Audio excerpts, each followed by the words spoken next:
జై సద్గురు బ్రహ్మ మహారాజుకు జై.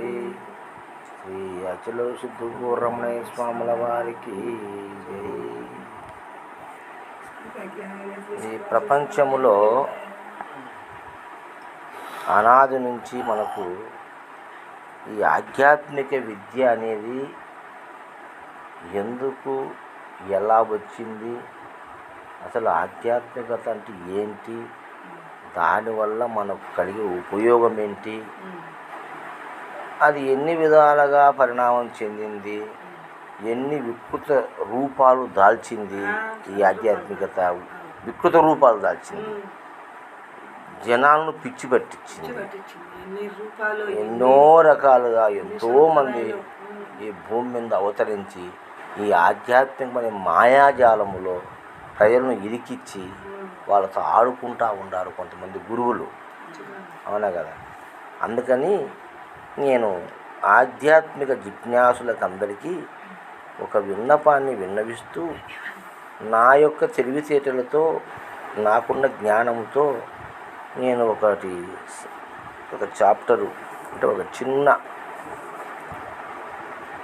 మ్యాటర్ రాసి సమస్త మానవాళికి అందించాలనే సదుద్దేశంతో మరి నేను రాసినాను. ఎందరో మహానుభావులు, అందరికీ వందనములు. ఈనాడు మనిషి వైజ్ఞానిక సాంకేతిక పరంగా అంటే వైజ్ఞానికంగా సాంకేతికపరంగా ఎంతో అభివృద్ధిని సాధించారు. కానీ ఒక్క విషయంలో మాత్రం సనాతన ధర్మం అంటూ దైవం విషయములో సరైనటువంటి అవగాహనకు రాలేకున్నారు.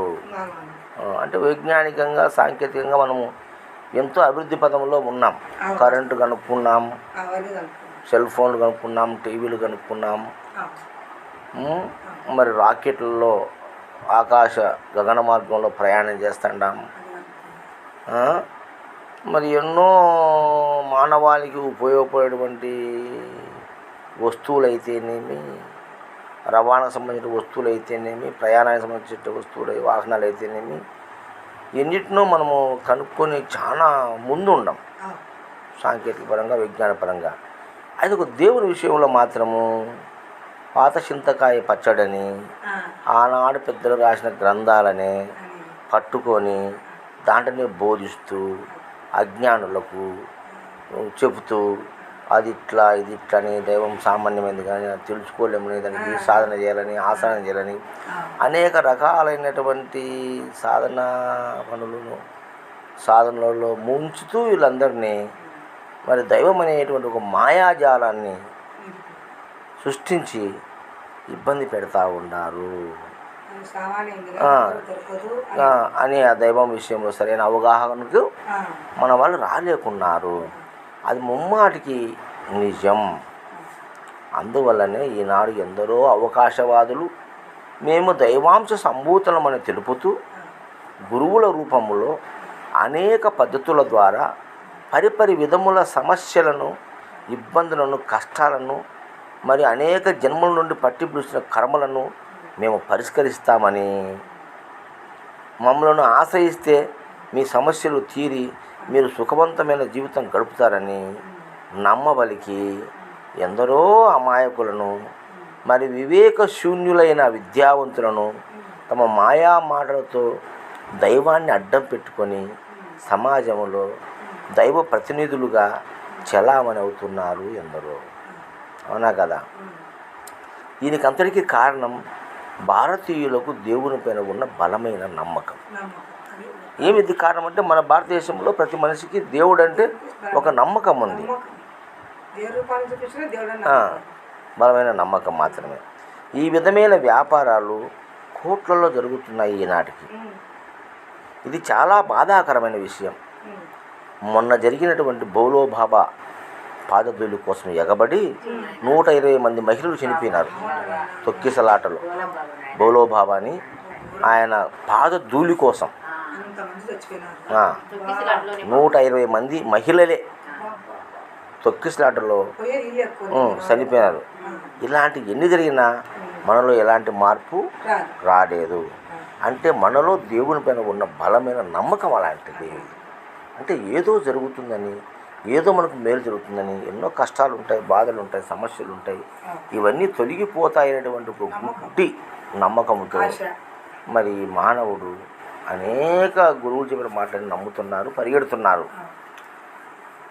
అయితే మనకు ఆదిలోనే దైవం గురించి మన ఋషులు తమ మేధస్సుతో పరిశీలన చేసి శృతులలోను, ఉపనిషత్తులలోను, వేదాలలోను, భగవతులోను క్లియర్గా చెప్పినారు. అలాగే ఈ కలియుగములో రామదాసు, అన్నమయ్య, కబీర్ దాసు, బుద్ధుడు, శంకరుడు, వీరబ్రహ్మం గారు, అలాగే మన యోగి వేమన గారు అతి సులువైన తెలుగులో పద్య రూపంలో తెలియజెప్పినారు. అట్టి పరమాత్మతత్వాన్ని ప్రబోధించడానికి ఎందరో తాత్కులు అవతరించినారు ఈ భూమిపైన. వాటిని మనం చదివి అర్థం చేసుకుంటే సరిపోతుంది. జీవితాంతం గురువులను పట్టుకొని సమయాన్ని, డబ్బును, శ్రమను వృధా చేసుకుంటున్నారు. దైవతత్వం తెలుసుకునేది చూసేది కాదు. దైవతత్వం తెలుసుకునేది కాదు, చూసేది కాదు. తెలుసుకునేది చూసేది కాదు. అలాగే నిన్ను ఉద్ధరించేది కాదు. దైవతత్వం అనగా ఆచరించేది. చూసేది కూడా కాదు, తెలుసుకునేది కూడా కాదు. ఏమని తెలుసుకుంటావు కదా నువ్వు?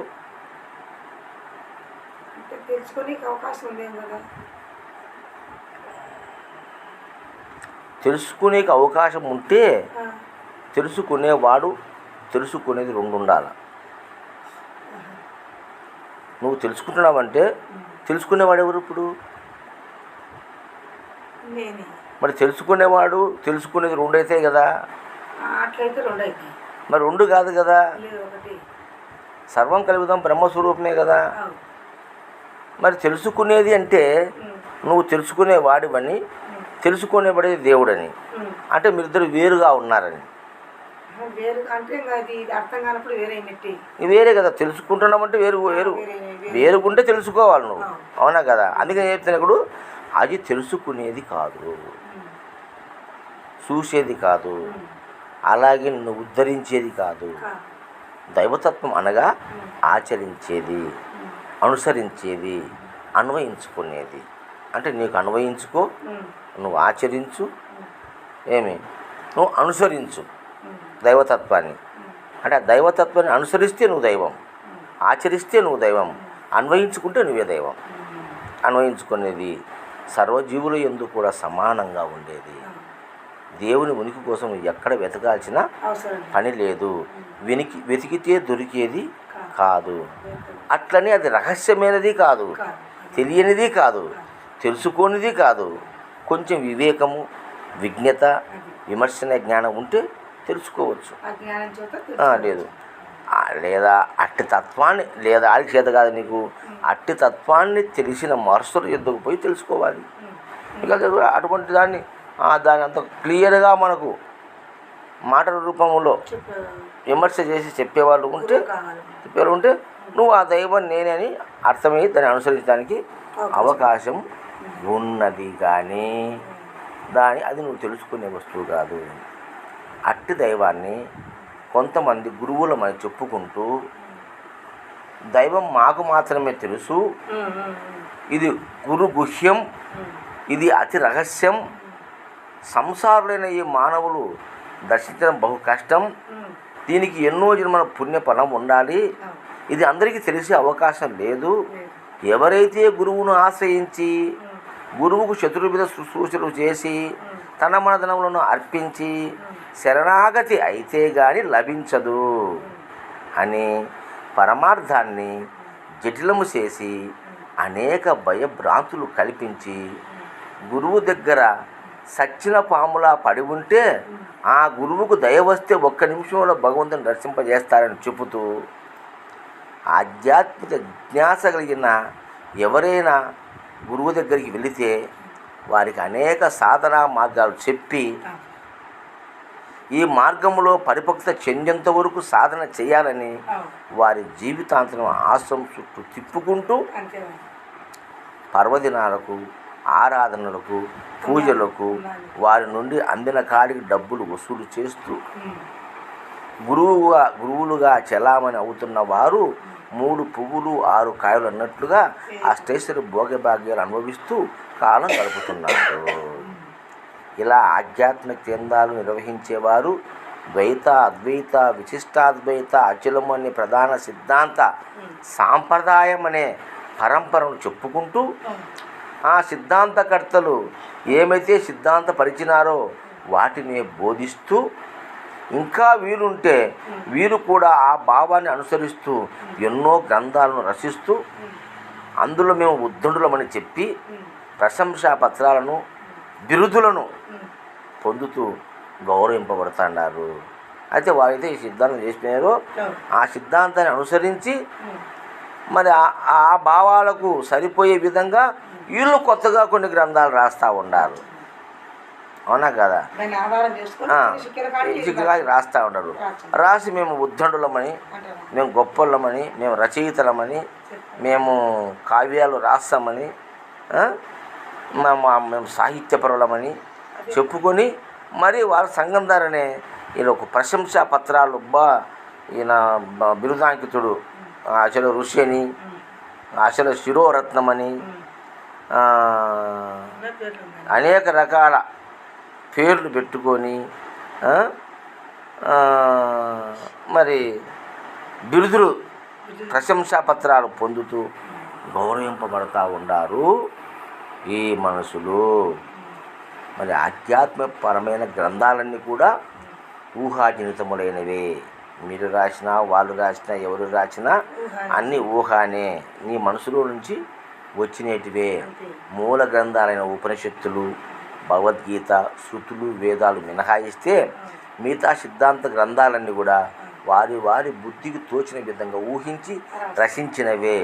వీటిల్లో కొన్ని మతపరమైన గ్రంథాలు, కొన్ని జనరంజకమైన గ్రంథాలు, కొన్ని జనహితమైనటువంటి గ్రంథాలు, కొన్ని లోక కళ్యాణ నిమిత్తము రాసిన గ్రంథాలు, కొన్ని కట్టుబాట్ల కొరకు రాసిన గ్రంథాలు, కొన్ని ధర్మము చెప్పే గ్రంథాలు, కొన్ని నీతి నియమము కొరకు రచించిన గ్రంథాలు, కొన్ని యుగ పురుషుల చరిత్రలు, కొన్ని ఇతిహాసాలు, కొన్ని పురాణాలు, కొన్ని సాహిత్య గ్రంథాలు, ఇలా అనేకమైన వర్బల్ సిచ్యువాటికి సంబంధించిన రచనలు అనేకం ఉన్నాయి. అంటే వాచ్యార్థంగా చెప్పేటువంటి ఎన్నో గ్రంథాలు ఈ భూమి మీద వ్యాగనుల కొద్దీ ఉన్నాయి. ఆనాటి గురువులైతే వీళ్ళు సోక్రటీసు, అరిస్టాటిలు, వాళ్ళు పాశ్చాత్య ఫిలాసఫర్స్ వాళ్ళు ఒక్కొక్కరు 1000 గ్రంథాలు రాసినారంట ఆ కాలంలో.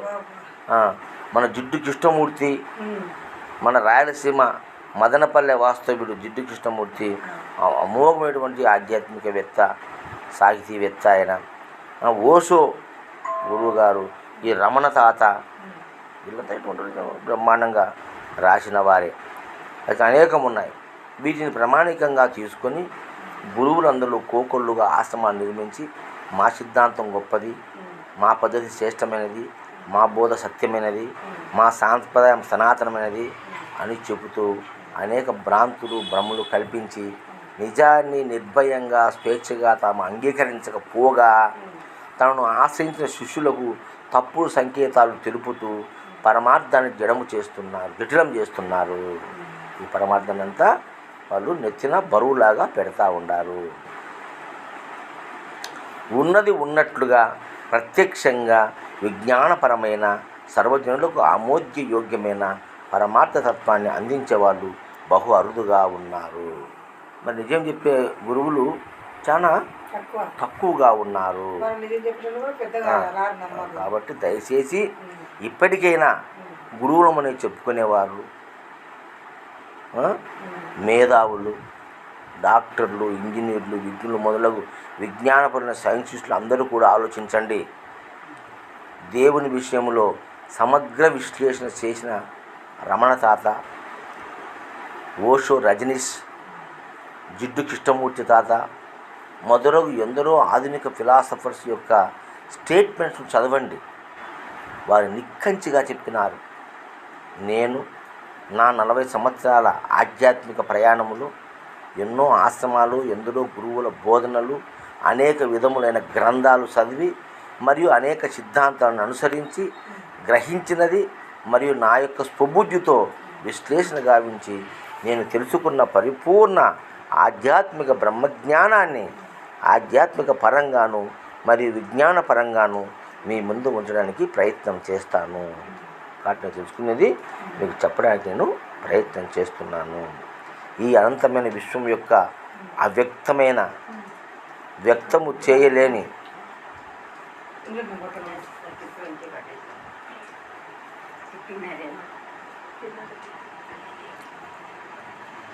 ఈ అనంతమైన విశ్వం యొక్క అవ్యక్తమైన, వ్యక్తము చేయలేని శక్తి స్వరూపమై ఉన్నది.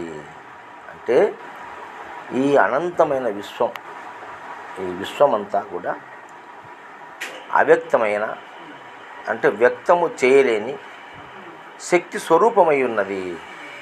దీనిని ఆధ్యాత్మిక పరంగా ఆధ్యాత్మికవేత్తలందరూ శివం అన్నారు. దీన్నే శివం అన్నారు. ఇది అనంత విశ్వశక్తి. సౌండ్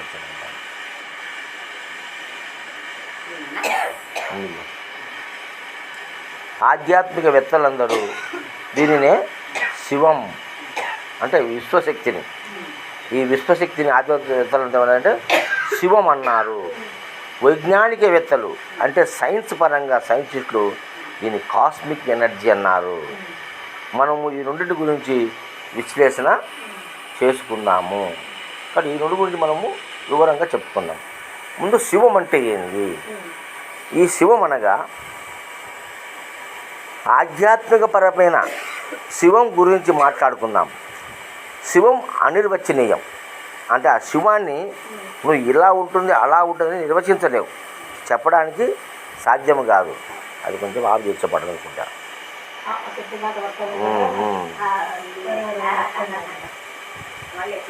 మళ్ళీ చూలే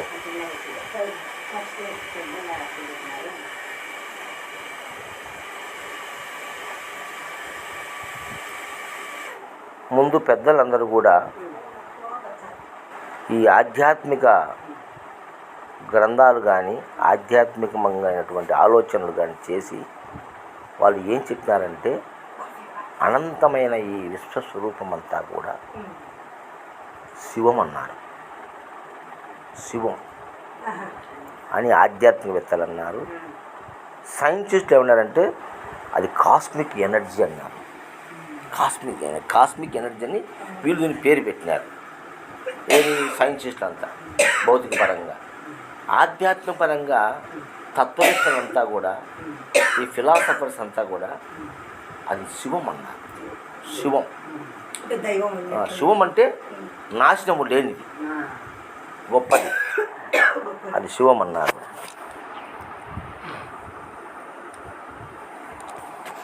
కాబట్టి శివం అనిర్వచనీయం. శివం అనే దాన్ని మనం నిర్వచించలేం. అందుకే శివం గురించి పెద్దలు ఒక మాట చెప్పినారు. దీని గురించి పెద్దలు మనకు గురుగీతలో ఒక మాట చెప్పారు. బ్రహ్మానందం పరమసుఖదం కేవలం జ్ఞానమూర్తిం ద్వంద్వాతీతం గగన సదృశ్యం తత్వమస్యాది లక్ష్యం ఏకం నిత్యం విమలం అచలం సర్వదీ సాక్షిభూతం భావాతీతం త్రిగుణరహితం సద్గురుంతం నమామి అని మనకు గురుగీతలో చెప్పారు. మరి ఈ శ్లోకం యొక్క వివరణ మనం తెలుసుకుంటే, ఈ విశ్వములో శివము కన్నా అధికమైనది, శివము కన్నా శ్రేష్టమైనది, శివము కన్నా మహత్తు కలిగినది, శివము కన్నా అమలమైనది, శివము కన్నా స్వచ్ఛమైనది, శివము కన్నా బలమైనది, శివము కన్నా గొప్పది, శివము కన్నా సుఖకరమైనది, శివము కన్నా ఆనందదాయకమైనది, శివము కన్నా అమృతతుల్యమైనది ఇంకోటి లేదని, ఇదే సత్యమని, ఇదే శాశ్వతమని, ఇదే ఆది మధ్యాంతరహితమని, ఇదే మానస గోచరమైనదని, ఇదే ద్వంద్వాతీతమని, ఇదే పరిపూర్ణమని, ఇదే అచలమని, ఇదే బయలని, ఇదే బ్రహ్మమని, ఇదే పరమాత్మ స్వరూపమని పెద్దలు సుదీర్ఘకాలం పరిశోధన చేసి దీనికి దేవుడని, దైవమని, భగవంతుడని నామకరణం చేసినారు. అది శివం. సర్వవ్యాప్తమైన శివం నిరంతరం, అంటే దైవం గురించి చెప్తున్నాను ఇప్పుడు. సర్వవ్యాప్తమైన శివం నిరంతరం పరిణామం చెందుతూ ఈ విశ్వములో నక్షత్ర మండలాలుగా, సూర్యమండలాలుగా, సౌర కుటుంబాలుగా, కృష్ణబిలములుగా ఆవిర్భావ తిరోభావములకు లోనవుతూ అనేక రూపనామాలుగా ఈ విశ్వములో తలుక్కుమంటూ కనిపిస్తూ మళ్ళీ అనంత విశ్వంలో లయమవుతూ జరిగే ఈ క్రమములో ఈ భూమండలము ఏర్పాటై అందులో 84 లక్షల జీవరాశులుగా చెప్పబడే జడ చైతన్యములైన పంచభూతాలు, జీవ చైతన్యములైన వృక్ష సంపద, ఇంద్రియ చైతన్యమైన జంతుజాలములు, మనో చైతన్యమైన మానవ జాతి, ఇందులో బుద్ధి చైతన్యమైన మేధావులు, ఆత్మ చైతన్యమైన ఆధ్యాత్మికవేత్తలు, పరమాత్మ చైతన్యమైన మహర్షులు వెలసినారు. అంటే ఈ విధంగా సృష్టి క్రమము జరిగింది. ఆయన చెప్పిన మొత్తం విషయమంతా కూడా శివము యొక్క పరిణామ క్రమమని తెలుసుకోవడమే నిజమైన దైవమును తెలుసుకోవడం. అదే దానివల్లనే ఈ సృష్టి జరిగింది. దానివల్లనే సూర్యచంద్రాలు వచ్చినారు, దానివల్లనే చెట్లు చేమలు వచ్చినాయి, దానివల్లనే జంతుజాలములు వచ్చినాయి, దానివల్లనే జీవరాశి వచ్చినాయి, దానివల్లనే మానవుడు వచ్చినాడు. ఈ మానవుడు గొప్పవాడై, బుద్ధిమంతుడై, తెలియమంతుడై, జ్ఞానమంతుడై, ఆత్మతత్వాన్ని ఎరిగి పరమాత్మ స్వరూపం తానే అయినాడు. ఇంతకన్నా గొప్పగా పరమార్థాన్ని ఇక ఎవరు చెప్పలేరు. అట్టి శివంను, చైతన్య శక్తిని, ఈశ్వర చైతన్యమని, పరమాత్మ స్వరూపమని, దైవమని నిర్వచిస్తూ ఎందరో ఆధ్యాత్మికవేత్తలు, మహనీయులు, పరమపురుషులు తెలియజేసినారు. అట్టి పరమాత్మతత్వాన్ని మనం నిశ్చితంగా పరిశీలన చేసి ఆ యొక్క విజ్ఞానాన్ని పెంపొందించుకొని చిరచిత్తులపై నిరంతరము ఎరుకలో ఉండి అతి ఉన్నతమైన జీవన విధానాన్ని గడపడమే పారమార్థిక ధర్మంగా, పారమార్థిక జీవన విధానంగా పెద్దలు తెలిపినారు.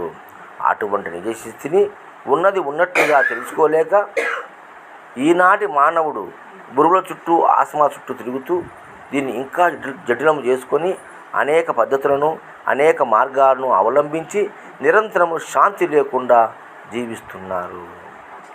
ఇందులో భాగంగానే మానవుడు ఉన్న సత్యం తెలుసుకోలేక ఈ దైవాన్వేషణలో భాగంగా నవవిధ భక్తులను, అష్టాంగ యోగములను, పంచముద్రలను, యజ్ఞయాగములను, వ్రతతపములను, అనేక మార్గాలను తానే స్వయంగా సృష్టించుకొని ఆ భగవంతుని పొందాలని తాపత్రయంలో పిచ్చి పట్టిన కోతిలాగా తయారై అనేక వికృత శ్రేష్టలకు గురవుతున్నారు. ఆ క్రమంలో వెలిసినవే దేవాలయాలు, మసీదులు, చర్చిలు, మతములు, సిద్ధాంతములు, సాంప్రదాయాలు, ఆశ్రములు. ఇలా కోకొల్లలుగా దేవుడిపై వ్యాపార ధోరణిలో కొనసాగుతున్న మహామాయని గ్రహించండి. దైవం అంటే ఏమిటో అన్న సత్యం ఇప్పటికైనా మీకు అవగాహన కలిగి ఉంటే నా ఈ ప్రయత్నం నెరవేరినట్టుగా నేను భావిస్తాను. ఇంకా మీ సమస్యలు తీరకపోతే చివరిగా నేను నంబర్ పంపుతాను. ఫోన్ ద్వారా కానీ లేక నేరుగా కానీ సంప్రదించి అన్ని విషయాలు కలిసి మాట్లాడుకుందాము.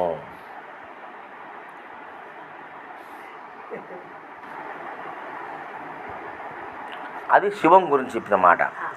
ఇక కాస్మిక్ ఎనర్జీ అంటే ఏంది?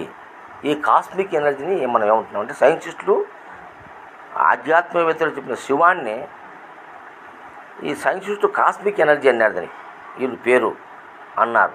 అంటే రెండు ఒకటే. సైంటిస్టులు కాస్మిక్ ఎనర్జీ అన్నారు. వైజ్ఞానపరమైన శాస్త్రవేత్తల పరిశోధనలో తెలిసిన అంశం ఏమిటంటే ఈ విశ్వాన్ని ఒక కాస్మిక్ ఎనర్జీ నడిపిస్తున్నది అన్నది వారి వివరణ. ఈ కాస్మిక్ ఎనర్జీ ఈ విశ్వం నందు నక్షత్ర మండలాలు, గెలాక్సీలు, సూర్యమండలాలు, సౌర కుటుంబాలు, పంచభూతాలు, పంచతన్మాత్రలు, 84 లక్షల జీవరాశులు ఆవిర్భావానికి, తిరోభావానికి ఈ కాస్మిక్ ఎనర్జీ కారణమని, ఇది విశ్వమంతా నిండి ఉన్నదని, దీని ద్వారానే ఈ విశ్వమందు అనంతమైన రూపనామాలతో కూడుకున్న సమస్తమైనటువంటి గ్రహాలు, జీవజాలము ఆవిర్భావం అయిందని వారి పరిశోధనలో తేలింది. చిట్ట చివరికి ఈ కాస్మిక్ ఎనర్జీనే ఆధ్యాత్మికవేత్తలు తెలిపేటువంటి దైవమని, ఆ కాస్మిక్ ఎనర్జీనే దైవకణమని వెల్లడి చేసినారు. ఆ కాస్మిక్ ఎనర్జీని ఆధారం చేసుకొని ఈనాటి మానవుడు ఎన్నో అధునాతనమైన పరికరాలను తయారు చేసుకొని తన సుఖవంతమైన జీవన విధానానికి ఆలవాలంగా మార్చుకొని జీవిస్తూ ఉన్నాడు. అటువంటి కాస్మిక్ ఎనర్జీ ముళ్ళుగుచ్చ సందు లేకుండా విశ్వమంతా వ్యాపించి ఉన్నదని తెలిపినారు. అట్టి ఆ కాస్మిక్ ఎనర్జీ ఈనాడు మనం అనుభవించే సర్వ వస్తు సముదాయం అంతా ఆపరేట్ చేసేటువంటి ఆ విశ్వ ఎనర్జీ ద్వారా జరుగుతున్నది. ఈనాడు మానవుడు కార్డ్లెస్ అనగా ఎలాంటి భౌతికపరమైన ఆధారం లేకుండానే గగనాంతరంలోకి సెల్ ఫోన్ల ద్వారా, రిమోట్ల ద్వారా అనేకమైనటువంటి మెషిన్లను పంపించి ఆపరేట్ చేయగల గొప్ప శక్తిగా మారడానికి ఈ విశ్వశక్తి కారణము. అంటే ఈనాడు మనం టీవీని తగలకుండానే టీవీని పెట్టచ్చు ఆ రిమోట్తో. ఇది ఏ ఎనర్జీ అంటే ఇది కాస్మిక్ ఎనర్జీ. విమానంలో ఉండేవాడు ఫోన్ చేస్తే మనకు వస్తుంది, అమెరికాలో ఉండేవాడు ఫోన్ చేస్తే మన గురించి హలో అంటున్నాం ఒక నిమిషంలో.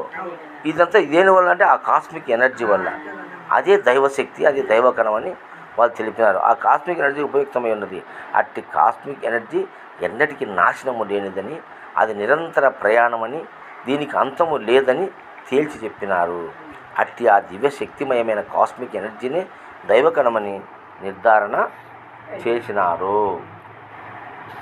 మరి విశ్వం గురించి పాశ్చాత్య సైంటిస్టులు కానీ, ఫిలాసఫర్స్ కానీ, భారతీయ సైంటిస్టులు కానీ, ఆధ్యాత్మిక భక్తులు కానీ ఇన్ఫినిటీ ఆఫ్ ఎనర్జీ ఒకటి ఉండదని చెప్పినారు.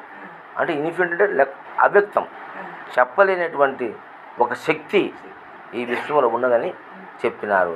దానినే దైవం అన్నారు. సనాతనం నుండి ఈ మానవుడు తనకు కలిగినటువంటి త్రివిధ తాపముల రీత్యా తననెవరో ఆపరేట్ చేస్తున్నారని ఒక భావనతో, తద్వారా కలిగిన భయముతో ఊహించి చెప్పిన మాట దేవుడు.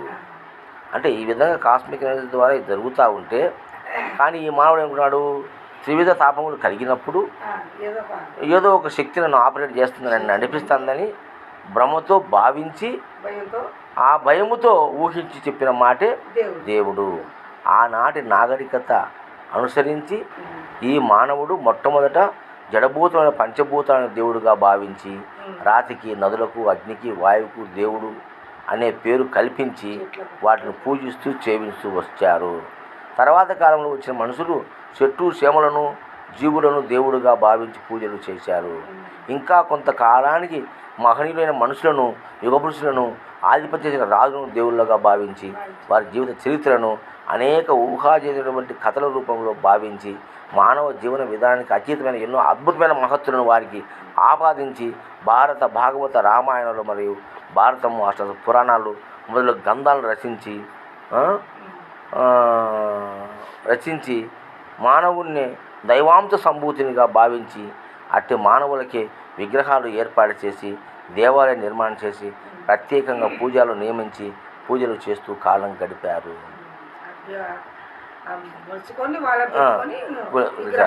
చేశారు. తర్వాత కాలంలో ఈ మనుషులు చిన్న పెద్ద, ధనవంతుడు, పేదవాడు, నీతిమంతుడు, అవినీతిమంతుడు అనేటువంటి భేదాభిప్రాయాలను కలిగి గుణములను అనుసరించి కులమును ఆపాదించి ఎక్కువ తక్కువ భావాన్ని సమాజంలో కల్పించి మతాలుగా, కులాలుగా విడగొట్టినారు.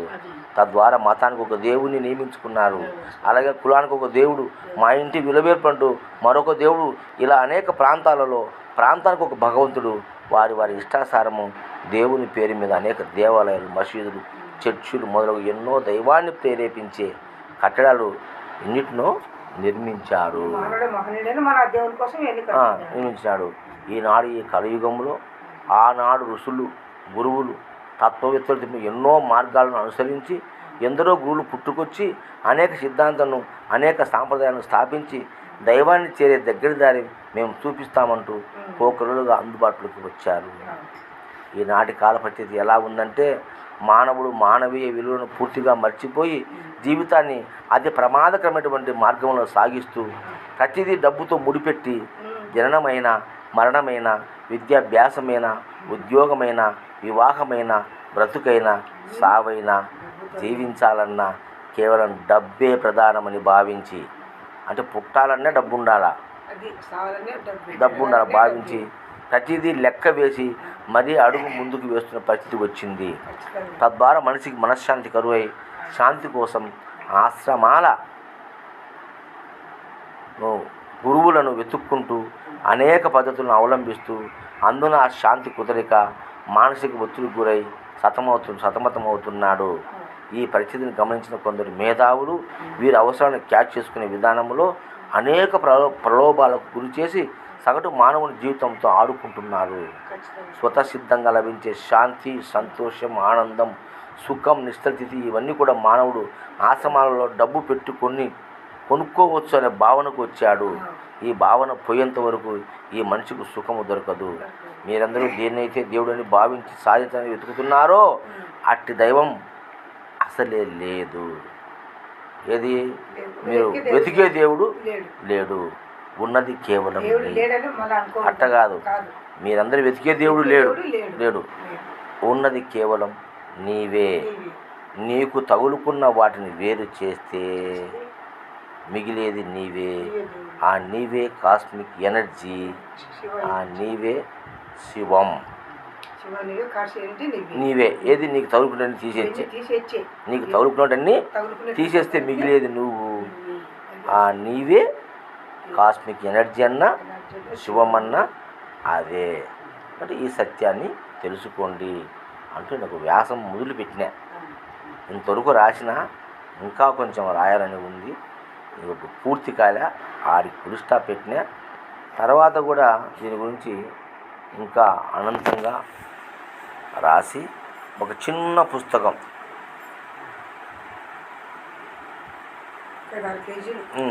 ఒక 10 పేజీలే సార్, చిన్న పుస్తకం, దైవ దర్శనం అని పేరు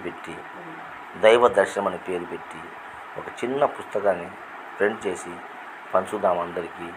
ఆలోచిస్తుంది. ఓ మానవుడు ఆలోచించండి.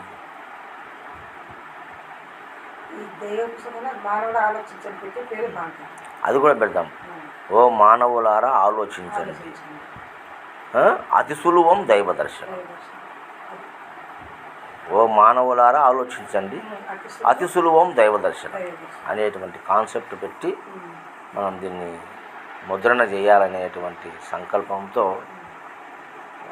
మొదలుపెట్టినా. జై శ్రీ మహారాజుకు జై.